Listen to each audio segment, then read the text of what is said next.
The words military and bombshell go together like taco and Tuesday, and what I'm about to share is sending a bombshell through the U.S. military brass today on Tuesday.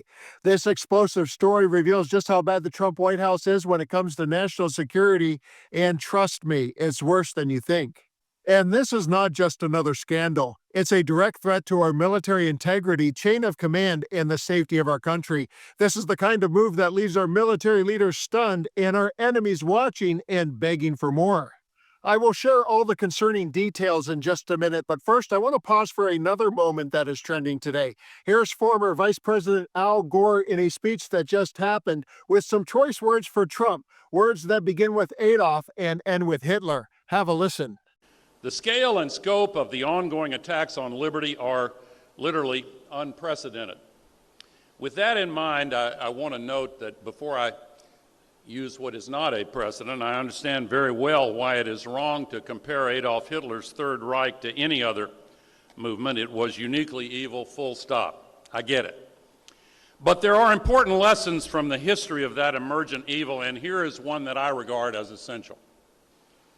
In the immediate aftermath of World War II, a small group of philosophers who had escaped Hitler's murderous regime returned to Germany and performed a kind of moral autopsy on the Third Reich. The most famous of the so-called Frankfurt School of philosophers was a man named Jürgen Habermas, best known, I would say, but it was Habermas's mentor, Theodor Adorno, who wrote that the first step in that nation's descent into hell was, and I quote, the conversion of all questions of truth into questions of power. He described how the Nazis, and I quote again, attacked the very heart of the distinction between true and false. So, of course, the good news is Adolf Hitler was defeated, and we thought his kind was gone for good. But here we are with Donald Trump doing his best to mimic Adolf's authoritarian style. And he took another page out of Hitler's playbook by surrounding himself with enthusiasts and yes men and women who will do his bidding.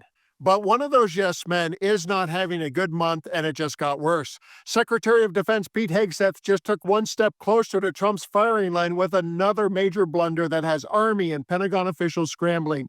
This on the heels of Signalgate, the recent scandal where he potentially exposed military secrets to our enemies. Have a look at what Pete did this time.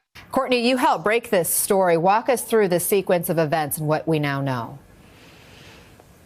Yeah, so one of the big questions that we've had ever since the very first Signal chat was exposed by The Atlantic several weeks ago was exactly whether this information was classified. Look, people like, I don't want to put words in General Hertling's mouth, but somebody who has been at the tip of the spear during missions and operations can tell you that specific information about an imminent operation, especially one that has already been ordered to go, would be considered classified, and oftentimes at some of the highest levels of classification in the United States military.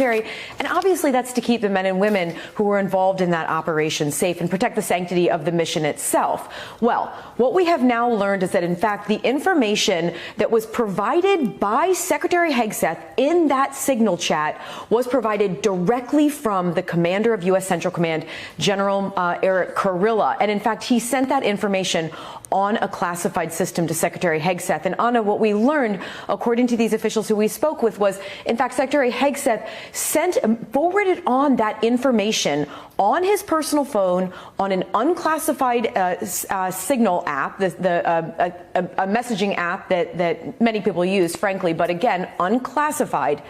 Literally within minutes of getting that information, he sent that on the Signal app, not only to the Signal chat that National Security Advisor Mike Waltz had started, but also on one that the Secretary himself had started that, as we have now learned, included his wife, his brother, his personal attorney, and a number of his top aides. Again, the information was provided to Secretary Hegseth on a classified server, and he passed some of it on word for word on the Signal app, Anna. Gabe, we just heard Hegseth's defense, but what's the White House saying about these new details? Hi there, Anna. Well, the White House hasn't responded specifically to these new details that just came out this morning in Courtney's reporting. However, what we have been hearing from the White House repeatedly is that they think this is a non-story. They keep calling it an old story, old news, and a hoax, as the White House officials have described it, and President Trump did so yesterday. Now, this all comes on as the White House really tries to move on from this controversy. The White House officials I've spoken with insist that the president remains that he's still standing by his Secretary of Defense. He said so as much publicly, and right now we have no indication he's backing off of any of that. Now, during his interview this morning, Secretary Hegseth once again seemed to be playing to an audience of one. He referred to the president as, quote, superhuman, basically comparing what he's going through now to some of the attacks that he feels that the president has undergone as well. So far from the White House, this does not appear to be shaking their confidence in the Secretary of Defense, despite all this controversy and despite one member of the Republican Party, Don Bacon of Nebraska, coming out and really questioning Hegseth's leadership on it. Pete Hegseth's blunders aren't just minor missteps, they are full-blown national security disasters.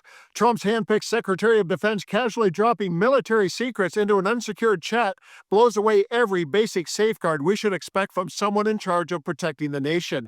It's reckless and it's dangerous, and it's exactly what happens when loyalty to Trump matters more than experience and common sense.